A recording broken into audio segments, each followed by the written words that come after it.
ప్రభువు వల్ల సంవత్సరానిక, నెలక, వారానిక? చూద్దాం. అపోస్తుల కార్యం 2వ అధ్యాయం 42వ వచనం.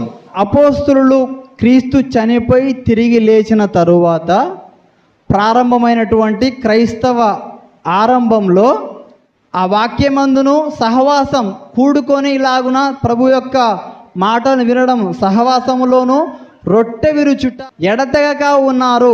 ఎడతెగక అంటే ఎడతెరిపి లేకుండా, ఆగకుండా. ఒక ఆమె ఎడతెరిపి లేకుండా పని చేస్తూనే ఉంటుందని అంటాం. ఆగకుండా, విశ్రాంతి లేకుండా చేస్తూనే ఉంటారు. ఆరంభంలో బోధయందును, సహవాసమందును, రొట్టె విరుచుటెందును ఆగకుండా చేసుకుంటూ వెళ్తూనే ఉన్నారని మనకు కనబడుతూ ఉంది. అదే 46వ వచనం చదువు. ప్రతిరోజు ప్రతిదినము దేవాలయంలోకి వెలుచు తరువాత ఇంటింటా రొట్టె విరిచిర్రు. ఎప్పుడు? ప్రతిదినం. అపోస్తుల కార్యం 20వ అధ్యాయం 7వ వచనం.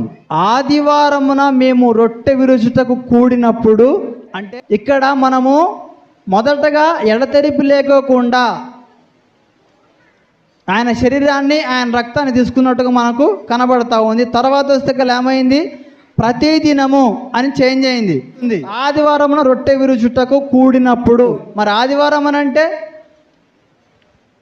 నెలకు ఎన్ని ఆదివారాలు వస్తాయి? నెలకొకసారే వస్తుంది ఆదివారం. మరి ఇప్పుడు చాలామంది ఎందుకు నెలకొకసారే ఇస్తున్నారు? మనం ఆలోచన చేయాలి కదా. నెలకొకసారే ఇస్తున్నారు. ఆదివారాలు ఎన్ని వస్తున్నాయి? 4 వస్తున్నాయి. ఆదివారం ఎప్పుడు వచ్చినా కొన్ని ఒక్క నెలలో 5 ఆదివారాలు కూడా వస్తాయి. ఆదివారంగా కూడుకున్నప్పుడు ఎందుకు? రొట్టె విరచడానికి, అపోస్తుల బోధ యందును సహవాసమందును కలిగి ఉండడం కోసం ఆదివారమున కూడుకున్నట్టు మనకు స్పష్టంగా బైబిల్ చెబుతా ఉంది. నెలకొకసారి వాక్యానుసారమా? కాదు. వాక్యానుసారం ఏంటి? ఆదివారమున రొట్టె విరుచుట అనేది మనకు కనబడతా ఉంది.